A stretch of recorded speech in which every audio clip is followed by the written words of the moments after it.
सल्लल्लाह।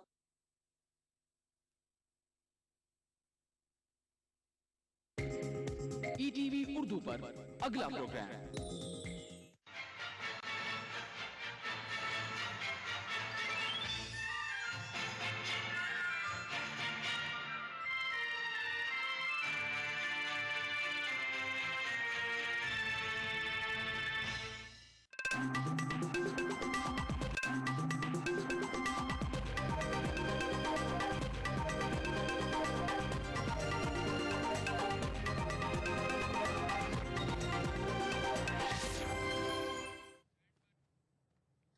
नाज़रीन आदाब, खबरों के साथ मैं हूं हिना। सबसे पहले हेडलाइंस।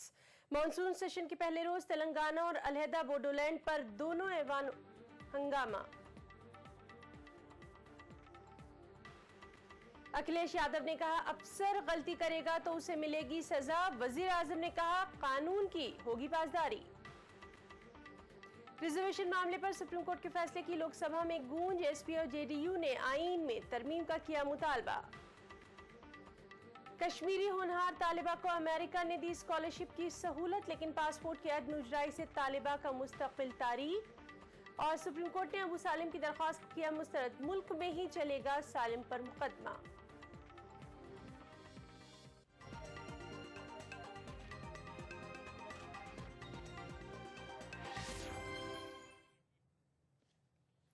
पार्लियामेंट के दोनों ऐवानों में मॉनसून सेशन का बाज़ाब्ता आगाज हो चुका है। इजलास के पहले ही दिन अलहदा तेलंगाना मामले पर सीमा आंध्रा और रायलसीमा के अरकान ने लोकसभा और राज्यसभा में जमकर हंगामा किया। एहतजाजी अरकान मुत्तहदा आंध्रा के नारे लगा रहे थे। दूसरी तरफ आसाम के कुछ अरकान ने भी अलहदा बोडोलैंड के मुतालबे को लेकर हंगामा बर्पा किया। हंगामे के सबब लोकसभा और राज्यसभा की कार्रवाई को 12 बजे तक के लिए मुलतवी किया गया। इससे पहले वज़ीर आज़म डॉक्टर मनमोहन सिंह ने लोकसभा में काबीना के नए वुज़रा का तारुफ करवाया। लोकसभा में सीपीआईएम ने डॉलर के मुकाबले रुपए की कम होती कदर पर तशवीश जताई और हुकूमत से कारगर इक़दाम करने का मुतालबा किया।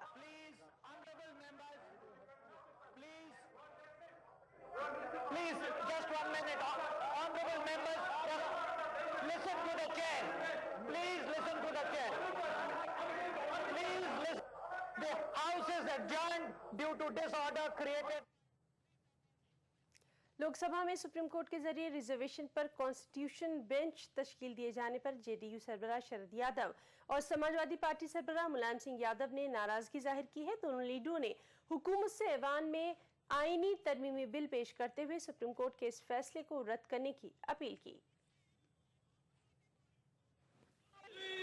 कॉन्स्टिट्यूशन बेंच ने हिंदुस्तान के 66 बरस के जो एक तरह से शत्रुत मामले थे, जाते हुए इन लोगों ने उठा दिया और संविधानिक बेंच 12 दिन बैठी और इसलिए रिजर्वेशन में सी और डी को छोड़कर बाकी सब स्क्रैप कर दिया। ये एक तरफ भूख का इलाज कर रहे हैं, दूसरी तरफ 80% लोगों का मान और सम्मान और प्रतिष्ठा जिसके लिए ये रिजर्वेशन मिला है उसको समाप्त करने में लगे हैं। ये सुप्रीम कोर्ट के द्वारा, कोर्टों के द्वारा हिंदुस्तान में लगातार हमेशा जो रिजर्वेशन है उस पर हमला होते रहता है। इसलिए मेरी आपसे विनती है, सरकार से कहना है कि संविधान कॉन्स्टिट्यूशन अमेंडमेंट लाइए और ये इस तरह का इंतजाम करिए कि अदालतें पैर लगाने का काम न करें, काम लगाने का काम करें। सरकार से कहें कमलनाथ जी तत्काल इसको लाइए और यहाँ आकर के लोकसभा में इस आदेश का न्यायपालिका के निर्णय को नष्ट कराइए और नष्ट नहीं आप कराएंगे तो आप भी शामिल माने जाएंगे। इसलिए आपका अधिकार है, सरकार बनी है, सदन बड़ा है, सदन में बनी न्यायपालिका नहीं है। न्यायपालिका जो अधिकार दिए हैं वो इसी सदन ने दिए हैं। नाज़रीन आपको बता दें कि भारी शोर शराबे और हंगामे की वजह से लोकसभा की कार्रवाई 3 बजे तक के लिए मुलतवी कर दी गई है। उत्तर प्रदेश के वज़ीर आला अखिलेश यादव ने कहा है कि अफसर अगर गलती करेगा तो उसे सजा जरूर मिलेगी। हुकूमत चलाने के लिए कुछ सख्त इक़दाम करने होते हैं। अखिलेश यादव लखनऊ में स्कूली तलबा की तकरीब से खिताब कर रहे थे। इस मौके पर यूपी के वज़ीर आला ने अपने खिताब में बच्चों को मुल्क का मुस्तकबिल करार दिया। यहाँ बहुत सारे बच्चे बैठे होंगे, मैं कह सकता हूँ, जो अपने टीचरों से पिटे होंगे, अपने माँ बाप से पिटे होंगे, जो गलती की होगी। इसी तरह सरकार चलती है। अगर कोई अधिकारी गलती करता है तो उसको सजा मिलेगी। इन्हीं शब्दों के साथ मैं आप सभी मेधावी छात्रों को बधाई देता हूँ, शुभकामना देता हूँ, और मुझे पूरा भरोसा है कि आने वाले समय में, आने वाले जो हमारे देश बढ़ रहा है, उसमें आपका बहुत बड़ा रोल होगा। वज़ीर-ए-आज़म डॉक्टर मनमोहन सिंह ने IAS दुर्गा शक्ति नागपाल की मौतली के मामले में कानून की पासदारी की यकीन दहानी कराई है। There are rules laid down and the rules will be followed, and we are in touch with the state government to find out the full details of the case. और सियासी लीडरों ने भी दुर्गा शक्ति नागपाल मामले में यूपी हुकूमत पर नुक्ताचीनी की है। दुर्गा शक्ति का सस्पेंशन और चार्जशीट जो अखिलेश यादव के सरकार ने किया है, उसका पूरा खंडन भारतीय जनता पार्टी करती है। तुरंत वो सस्पेंशन वापस लेना चाहिए, दुर्गा शक्ति को रीइंस्टेट करना चाहिए। दुर्गा का मामला हाई कोर्ट में भी है, केंद्र सरकार ने भी उत्तर प्रदेश सरकार से जवाब तलब किया है, उत्तर प्रदेश सरकार ने भी दुर्गा से जवाब तलब किया है। ये पूरा इलाका तो भ्रष्टाचार का है।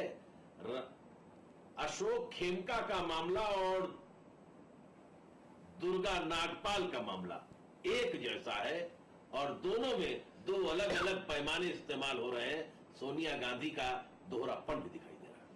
ये जो महिला है, इसके साथ में जाती हुई है, उसने जो खनन माफिया उनके खिलाफ सख्त कार्रवाई की, और जिसको, और वो उससे लग रहा है कि उनको खनन माफियाओं को बचाने के लिए तो समाजवादी पार्टी की सरकार ने इस महिला को बिना वजह उसको जो है वो जुल्म जाति का शिकार बनाया, उसके साथ में अन्याय किया है। तो मैंने ये कहा था कि ये मामला, ये एक जो महिला ऑफिसर है इसी का ही नहीं, बल्कि इससे स्पष्ट हो गया कि उत्तर प्रदेश में जो ईमानदार अधिकारी हैं, तो जो निष्ठावान अधिकारी हैं अपने कार्यों के प्रति, तो इस सरकार के रहते हुए उनका कार्य करना बड़ा मुश्किल हो जाएगा। यूपी हुकूमत को उम्मीद है कि पार्लियामेंट के मॉनसून सेशन में फूड सिक्योरिटी बिल को मंजूरी मिल जाएगी।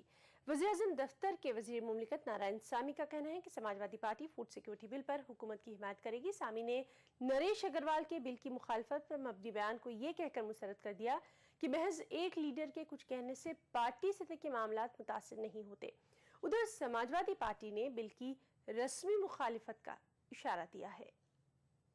फूड सिक्योरिटी बिल के बारे में अभी पहले ये बिल संसद में पेश करने के बाद स्टैंडिंग कमेटी में गया। वहाँ स्टैंडिंग कमेटी में सारा पॉलिटिकल पार्टीज का रिप्रेजेंटेटिव था, उनका ऑब्जर्वेशन आया।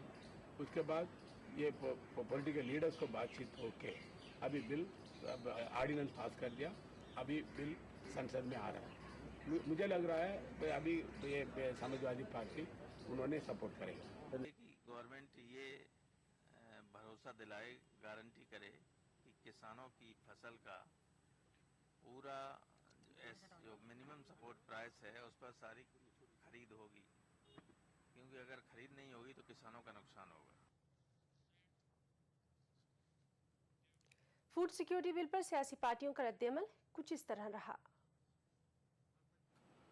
फूड सिक्योरिटी का बिल है, उसमें बहस होना चाहिए और कई संशोधन भारतीय जनता पार्टी उसमें आगे रखने वाली है।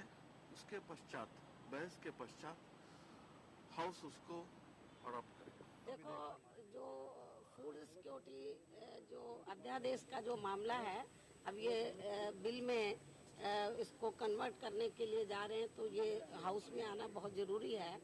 लेकिन ये जो अध्यादेश है, तो अपने देश में जो गरीब जनता है, तो उनको सस्ते दामों में खाद्य सामग्री मिल सके, तो अनाज मिल सके, तो उसके लिए ये अध्यादेश जारी किया गया, जिसको बिल में लाया जा रहा है, बिल के रूप में अब हाउस में लाया जाएगा।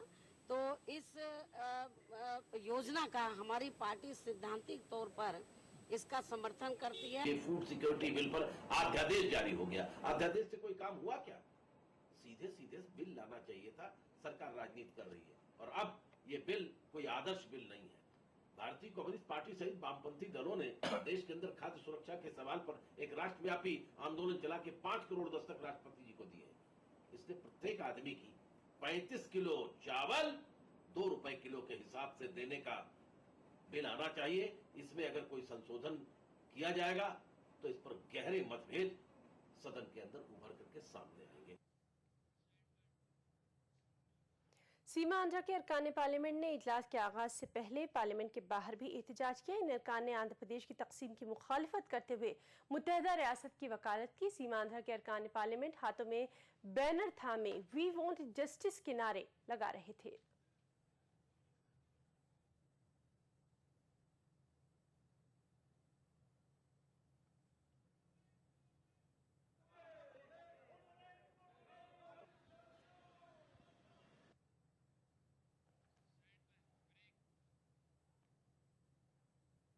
खबरें और भी हैं, वक्त ब्रेक का। अच्छा नहीं लगता जब देखती हूँ कि जितनी सफाई होनी चाहिए उतनी नहीं है। खुशी तुम मेरे घर रोज आया करो। मैं तो रोज आना चाहती हूँ लेकिन तुम्हारे घर के पास इतनी गंदगी है, इतना बदबू है कि मुझे आना अच्छा नहीं लगता। ठीक है, मैं मम्मी को कहूँगी कि गलियों में कचरा ना फेंके, डस्टबिन में फेंके। ओके।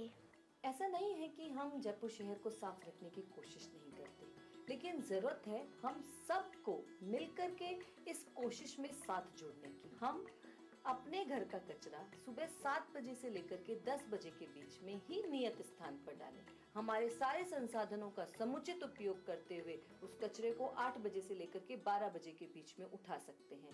मुझे उम्मीद है कि अगर हम सब ठान लें और अगर हम सब आपस में जुड़ जाएं तो निश्चित रूप से हम जयपुर शहर को जो वर्ल्ड क्लास सिटी बनाने का सपना, आपका, हमारा, हम सब का जो ये सपना है, उसे हम पूरी तरीके से साकार कर सकते हैं। इस ईद वेस्टर्न यूनियन और चेन्नई एक्सप्रेस पेश करते हैं 10 गुना मनी ट्रांसफर। वेस्टर्न यूनियन द्वारा पैसे पाइए और पाइए उससे 10 गुना ज्यादा पैसे जीतने का मौका।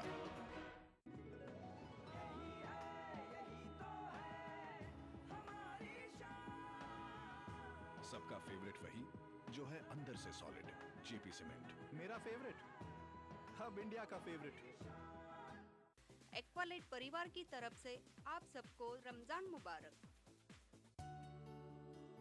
क्या खास है आज इफ्तार में? Brown and Polson custard powder इफ्तार खास बनाए।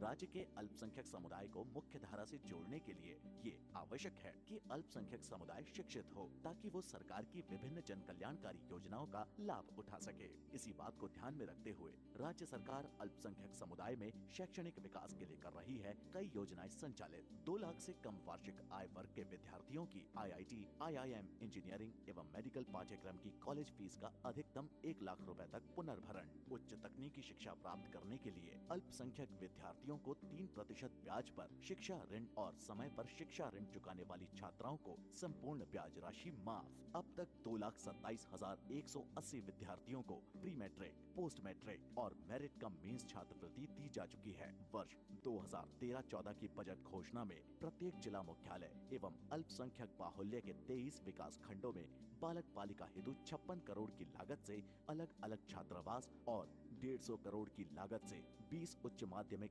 आवासीय विद्यालय खोले जाना प्रस्तावित। अल्पसंख्यक शिक्षा में मदरसों के महत्व को देखते हुए 25 करोड़ की लागत से मदरसा आधुनिकीकरण योजना के अलावा दिसंबर 2011 से सभी मदरसों में मिड डे मील कार्यक्रम प्रारंभ।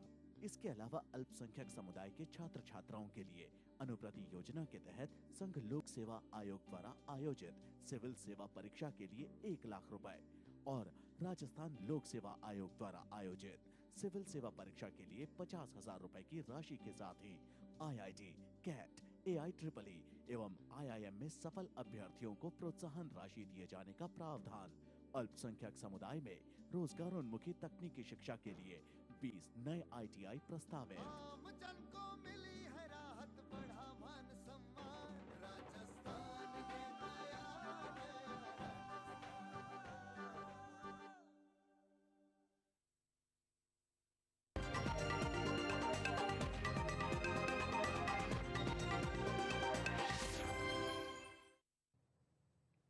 ब्रेक के बाद एक बार फिर आपका इस्तकबाल करते हैं।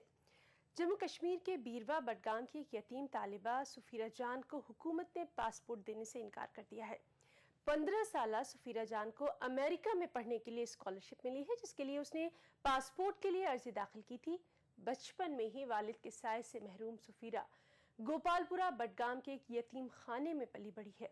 बताया जाता है कि सुफीरा के चचा एक जमाने में मिलिटेंट थे, जिसकी वजह से उन्हें पासपोर्ट वेरिफिकेशन रिपोर्ट में दिक्कत आ रही है और पासपोर्ट न मिलने को ये ज़हीन तालिबा मरकज व रियासती हुकूमत को ही जिम्मेदार करार दे रही है। सुफीरा जान को इसी माह अमेरिका जाना था, ताहम पासपोर्ट न मिलने की वजह से ये ज़हीन तालिबा एक सुनहरी मौका खो बैठी। ये तो गवर्नमेंट ही है यहाँ की जो मुझे पासपोर्ट न देने के लिए ज़िम्मेदार है, क्योंकि जो पासपोर्ट है वो तो हर एक सिटीज़न का हक होता है और मेरा भी राइट है कि मुझे पासपोर्ट मिले। इन्होंने अब कोई और इशू उठा लिया, मैं नहीं जानती कि उस इशू से मेरा क्या लेना देना है और इनको ऐसा करना भी नहीं चाहिए था। अब कर लिया है तो ये मैं सिर्फ गवर्नमेंट को ही ज़िम्मेदार ठहराऊँगी कि मेरा पासपोर्ट उन्होंने ही बंद करवाया। मेरी इसमें बहुत सारी तरक्की थी कि मैं कुछ कर पाऊँगी फ्यूचर के लिए, इस जनरेशन के लिए। हो सकता था कि अगर मैं इस 10th लेवल में अपना कुछ बेस्ट कर पाती वहाँ, तो शायद आगे भी वो मुझे हेल्प करते। तो ये जो गवर्नमेंट है इन्होंने मुझे रोका कि मैं वहाँ जा पाऊँ। बहुत कोशिश की थी कि इसको जल्द से जल्द पासपोर्ट मिले। पासपोर्ट अप्लाई किया हमने और बहुत देर तक उन्होंने इसको लटकाए रखा, कभी एक बहाना कभी दूसरा बहाना।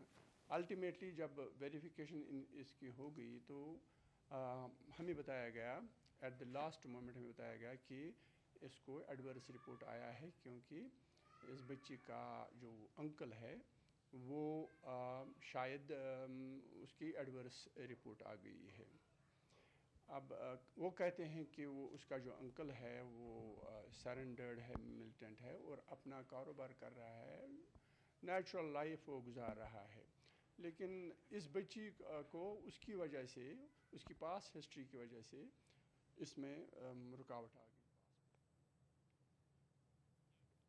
सुप्रीम कोर्ट ने अंडरवर्ल्ड डॉन अबू सालेम की अर्जदाश को मुस्तरद कर दिया है। अबू सालेम ने अपने खिलाफ चल रहे मुख्तलिफ मुकदमात के खात्मे की अपील की थी। सुप्रीम कोर्ट ने अपने फैसले में वाज़ेह किया है कि पुर्तगाली अदालत के फैसले का अदालत उज़्मा पर इतलाक़ नहीं होता। सुप्रीम कोर्ट ने मजीद कहा कि सालेम की हवालगी कानून की नज़र में अभी भी सही है। पुर्तगाल की सुप्रीम कोर्ट अबू सालेम की हवालगी के ताल्लुक से माहिदे को ये कहते हुए मनसूख कर चुकी है कि हिंदुस्तान में इस माहिदे की खिलाफ वर्जी की गई है। सुप्रीम कोर्ट ने सीबीआई को सालिम पर से टाडा और धमाका खेज सामान रखने के ताल्लुक से एक्ट के तहत आयद इजाफी इल्जामात को हटाने की इजाजत दे दी है। हिंदुस्तान और पुर्तगाल के बीच अबू सालेम की हवालगी के मुआहदे के तहत सालिम को सजाए मौत नहीं दी जाएगी और मुजरिम करार दिए जाने की सूरत में उसे 25 बरस से ज्यादा कैद में भी नहीं रखा जाएगा।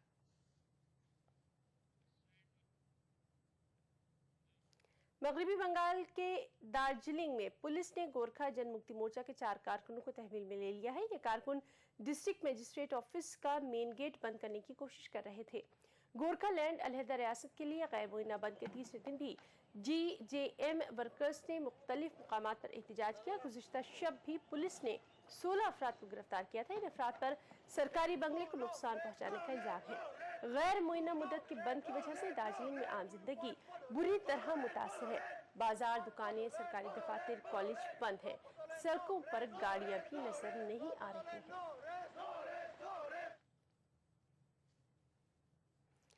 दिल्ली गैंगरेप मामले में जुवेनाइल जस्टिस बोर्ड यानी JJB ने अपना फैसला 19 अगस्त तक के लिए मुलतवी कर दिया है। उसने ये कदम सुप्रीम कोर्ट की हिदायत के पेश नज़र उठाया। सुप्रीम कोर्ट ने हाल ही में कहा था कि JJB को उस वक्त तक अपना फैसला नहीं सुनाना चाहिए जब तक सने बलोगत तक मुताल्लिक अर्जदाश पर कोई फैसला नहीं आ जाता।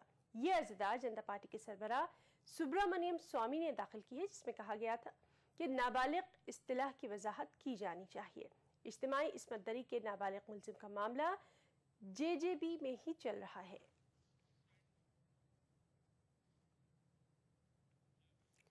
हिंदुस्तान पहली मर्तबा देसी साख्त का बहरी बेड़ा बनाने जा रहा है। विक्रांत नामी ये बहरी बेड़ा हर लिहाज से मुनफरिद रहेगा। इस बेड़े की बुनियाद पर हिंदुस्तान दुनिया का 5वां ऐसा मुल्क बन जाएगा जो कि बहरी बेड़े के माहिर। हिंदुस्तानी बहरिया के वाइस चीफ RK धवन से बात की ETV नुमाइंदा देवेंद्र भारद्वाज ने। हिंदुस्तान खुद अपना विमान वाहक पोत तैयार कर रहा है और इसी मुद्दे पर बातचीत करने के लिए मेरे साथ हैं खुद भारतीय नौसेना के उप प्रमुख आर.के. धवन साहब। सर, जिस तरह से हिंदुस्तान के सामने डिफेंस में कई सारी चुनौतियां हैं, कितना चुनौतीपूर्ण कार्य रहा? सबसे पहले तो ये बहुत गर्व की बात है कि हमने अपने देश में एक एयरक्राफ्ट कैरियर बनाने जा रहे हैं जिसका डिज़ाइन भारतीय नौसेना के नेवल डिज़ाइनर्स ने किया है और ये एक भारत में ही एक शिपयार्ड, कोचिन शिपयार्ड में बनेगा। जिस तरह से इसका वजन है तो उसमें कितने एयरक्राफ्ट इसमें एक साथ उड़ान भर सकते हैं? इसमें एयरक्राफ्ट कैरी किए जाते हैं, उड़ान तो एक साथ करते हैं, फिर उसके बाद उनको डिप्लॉय किया जाता है। तकरीबन 20 फाइटर एयरक्राफ्ट और तकरीबन 10 हेलीकॉप्टर के आसपास इस पे एम्बार्क करेंगे और फिर उसके बाद उनको डिप्लॉय किया जाएगा। सर, कब तक ये बन करके तैयार हो? ये 2018 तक कोचिन शिपयार्ड से डिलीवर हो जाएगा। जो एयरक्राफ्ट इससे उड़ान भरेंगे वो MiG-29 के एयरक्राफ्ट ऑलरेडी भारतीय नौसेना में इंडक्ट हो चुके हैं। कामोव 31 हेलीकॉप्टर्स भी भारत नौसेना में हैं, तो ये जहाज जो हैं इस एयरक्राफ्ट कैरियर से उड़ान भरेंगे। जैसा कि आपने देखा 2018 तक ये एयरक्राफ्ट बनकर के तैयार हो जाएगा। इसके बनने में इतना समय जरूर लगे, लेकिन इतना जरूर है जब ये बनकर के तैयार होगा और उससे MiG-29 के उड़ान भरेगा तो पूरी दुनिया की नजर हिंदुस्तान की नौसेना पर जरूर होगी। कैमरामैन जौहर सिंह के साथ दिल्ली से देवेंद्र भारद्वाज, ETV न्यूज। बेंगलुरु के मज़ाफ़ात में वाक़ई केंगरी इलाके में एक ज़ेर तामीर इमारत मुनहदिम हो गई है। हादसे में 3 अफराद हलाक जबकि 7 जख्मी हुए हैं। जख्मियों को करीबी अस्पताल में दाखिल करा दिया गया है। रियासती वज़ीर बराए ट्रांसपोर्ट रामलिंगा रेड्डी ने जाए हादसे का दौरा किया। बचाव और राहत काम जारी है। यह हादसा उस वक्त पेश आया जब मजदूर इमारत का तामीराती काम कर रहे थे। 2 महलवकीन का ताल्लुक शुमाली कर्नाटक से बताया जा रहा है जबकि एक का ताल्लुक शुमाली हिंद से बताया जा रहा है।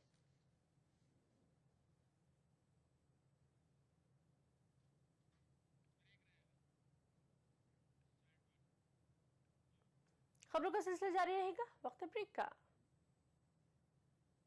कभी छोटी सी शरारत बन जाए आफत और जिंदगी is good. TT Innovair, TT is good। Aqualite परिवार की तरफ से आप सबको रमजान मुबारक।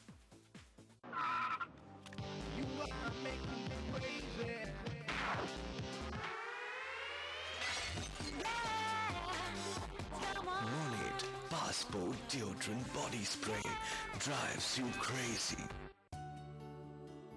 क्या खास है आज इफ्तार में? Brown and Polson custard powder इफ्तार खास बनाए। राजस्थान ये नया नया राजस्थान, राजस्थान ये नया नया राजस्थान। सबको शिक्षा सुलभ हुई और साक्षरता की दर बढ़ी। गांव-गांव में स्कूलों और कॉलेजों की नींव पड़ी। राज्य में शिक्षा को प्रोत्साहन और शैक्षणिक माहौल बनाने के लिए राज्य सरकार ने किए कई अभूतपूर्व प्रयास। राज्य में निशुल्क एवं अनिवार्य बाल शिक्षा अधिनियम को प्रभावी ढंग से लागू कर 7,25,000 ड्रॉप आउट स्कूल बच्चों को जोड़ा मुख्य धारा से। राज्य में 2,184 राजकीय उच्च प्राथमिक विद्यालयों को माध्यमिक विद्यालयों में और 418 माध्यमिक विद्यालयों को उच्च माध्यमिक स्तर में क्रमोन्नत करने के साथ ही 667 विद्यालयों में विज्ञान एवं वाणिज्य संकाय शुरू किए। साथ ही राजीव गांधी डिजिटल विद्यार्थी योजना के तहत कक्षा 10 व 12 की परीक्षा मेरिट के आधार के प्रथम 10-10 हजार विद्यार्थियों को तथा सभी राजकीय उच्च प्राथमिक विद्यालयों के 8वीं कक्षा में प्रथम स्थान प्राप्त करने वाले विद्यार्थियों को 14 इंच आकार के गुणवत्तापूर्ण लैपटॉप। इसके अलावा बजट 2013-14 में राजीव गांधी डिजिटल विद्यार्थी योजना का विस्तार कर कक्षा 8वीं में दूसरे से 11वें स्थान पर रहने वाले बालक बालिकाओं को टैबलेट PC वितरण। वित्तीय वर्ष 2013-14 की बजट घोषणा के अनुसार 1000 नए प्राथमिक विद्यालय, 1000 प्राथमिक विद्यालयों को उच्च प्राथमिक, 1000 उच्च प्राथमिक विद्यालयों को माध्यमिक एवं 600 माध्यमिक विद्यालयों को उच्च माध्यमिक विद्यालयों में क्रमोन्नत किया जाएगा। साथ ही 200 उच्च माध्यमिक विद्यालयों में विज्ञान और वाणिज्य संकाय भी खोले जाएंगे। इसके अलावा 41,700 अध्यापकों के पद विभिन्न श्रेणियों में किए हैं सृजित। आम जन को मिली है राहत, बढ़ा मान सम्मान। राजस्थान ये नया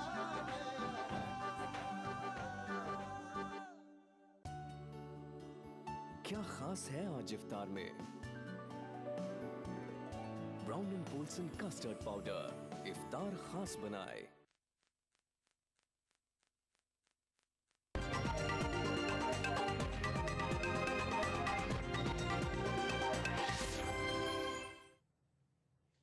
ब्रेक के बाद एक बार फिर आपका इस्तकबाल करते हैं। लद्दाख में चीन हिंदुस्तानी इलाके में दरअंदाजी तो करता ही रहता है और अब उसने हिंदुस्तानी फौजियों को अपने इलाके में गश्त से रोकने की भी कोशिश कर डाली है। ये वाकया गुज़िश्ता हफ्ते का है जब शुमाली लद्दाख में LAC पर हिंदुस्तानी फौज ने तिरंगा पेट्रोल शुरू की तो चीनी फौजियों ने उन्हें रोका और चीन की इस हरकत को जारहाना इक़दाम के तौर पर देखा जा रहा है। गुज़श्ता हफ्ते हिंदुस्तानी फौजियों ने line of actual control LAC पर बालाई इलाकों में 14 किलोमीटर बुलंदी पर वाक़े 2 चौकियों के लिए शुमाली लद्दाख के ट्रेड जंक्शन इलाके से तिरंगा के नाम से अपनी गश्ती मुहिम शुरू की थी। सरकारी जराये के मुताबिक भारी और हल्की गाड़ियों पर सवार होकर आए चीनी फौजियों ने हिंदुस्तानी फौजियों को रोका और हिंदुस्तानी पेट्रोलिंग पार्टी को एक बैनर दिखाया जिस पर लिखा था ये चीनी इलाका है लिहाजा आगे नहीं बढ़ सकते। जराये के मुताबिक चीनियों ने इस इलाके में एक निगरानी चौकी भी बना ली है जहां से वो हिंदुस्तानी फौजियों पर नजर रखते हैं। दिफाई तजिया निगार इसे चीन की दादागिरी मानते हैं। चाइनीज आर्मी जो बार बार लाइन ऑफ एक्चुअल कंट्रोल के अंदर आके एक दादागिरी दिखा रही है, भारतीय फौज को हर जगह रोक रही है, उससे अब ऐसा लग रहा है कि चाइना एक युद्ध की तैयारी कर रहा है भारत आने वाले समय भारत के ऊपर। LAC पर तैनात हिंदुस्तानी फौज के तमाम यूनिटों से इलाके में सख्त चौकसी बरतने को कहा गया है। उनसे बालाई इलाकों में गश्त करते रहने को भी कहा गया है। शुमाली लद्दाख के इसी इलाके में ऐसे भी मामले सामने आए हैं जब DBO सेक्टर में चीनी अफवाज की गाड़ियां देखी गईं। इस साल 15 अप्रैल से 21 दिनों तक दोनों अफवाज के दरमियान टकराव की सूरत हाल भी बनी रही थी। Bureau report, ETV news. Iran के नए सदर हसन रूहानी ने हिंदुस्तान के साथ रिश्ते मजबूत करने का इरादा किया है। हलफबर्दारी के बाद हसन रूहानी ने नायब सदर जमहूरिया डॉक्टर हामिद अंसारी से मुलाकात की। हामिद अंसारी ने हसन रूहानी की हलफबर्दारी तकरीब में हिंदुस्तान की नुमाइंदगी की। हामिद अंसारी ईरान में हिंदुस्तान के सफीर भी रह चुके हैं।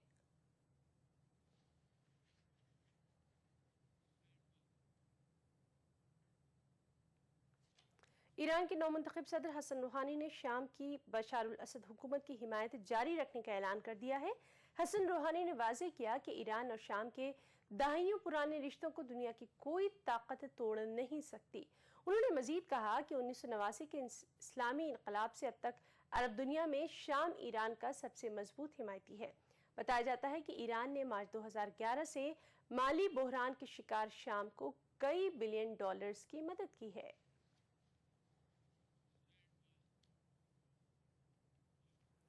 जूनियर हॉकी वर्ल्ड कप में हिंदुस्तानी खवातीन ने कांसे का मेडल अपने नाम कर लिया है। जर्मनी के मुशनलेटबेक में हिंदुस्तान ने पेनल्टी शूट आउट में इंग्लैंड को 2 के मुकाबले 3 गोल से हराया। इससे पहले खेल के मुकर्ररा वक्त में दोनों टीमों ने 1-1 गोल किया था।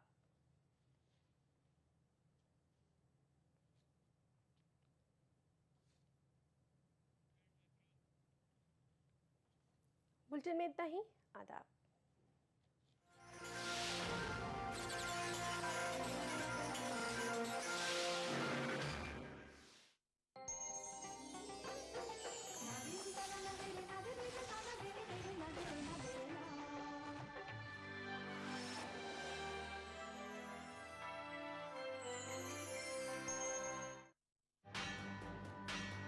हर पल आलमी सतह पर हो रही हैं तब्दीलियां, बदल रहा है दुनिया का मंजर। हम पहुंचा रहे हैं आप तक सही तस्वीर। आलम इस्लाम के बदलते मंजरनामे पर हमारी गहरी नजर। दुनिया भर से चुनिंदा खबरों का गुलदस्ता। आलमी मंजर देखिए